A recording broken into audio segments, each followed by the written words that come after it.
Hello everyone. তো বন্ধুরা, বেশ কয়েকদিন আগে গেছিলাম জাবান মুভি দেখতে, আর তোমাদেরকে আমি প্রমিস করেছিলাম যে জাবান মুভি কেমন হয়েছে সেটা তোমাদেরকে অবশ্যই জানাবো আর আমার অভিজ্ঞতার কথা।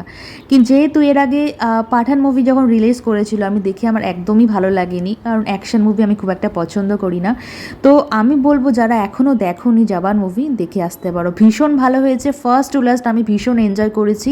আমাদের শো ছিল নবীনাতে রাত 9:30টার সময়, আর বুঝতেই পারছো রাতের শো, প্রচণ্ড লাইন, প্রচণ্ড ভিড় হয়ে গেছিলো।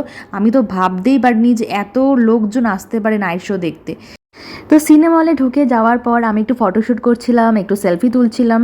সিনেমা হলে গিয়ে যদি ফটোশ্যুট না করি তাহলে কে মানায়? আর এই দেখো জাবানের পোস্টার লেগে গেছে।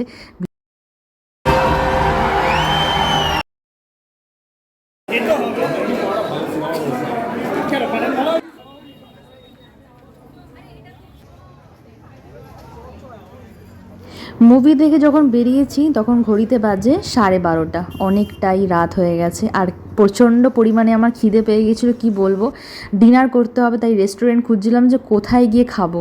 লাস্টে এক জয় হিন্দ ধাবা বলে একটা রেস্টুরেন্ট আমরা খুঁজে পাই, সেখানে গিয়ে খাবারের জন্য ওয়েট করছিলাম, আর ঢং করছিলাম, চুলটাকে একটু ঠিকঠাক করার চেষ্টা করছিলাম। আর খাবার দিয়ে দিয়েছিলো। প্রচণ্ড খিদে পেয়েছিলো। খাওয়া দাওয়া কমপ্লিট করে দেন বাড়ি।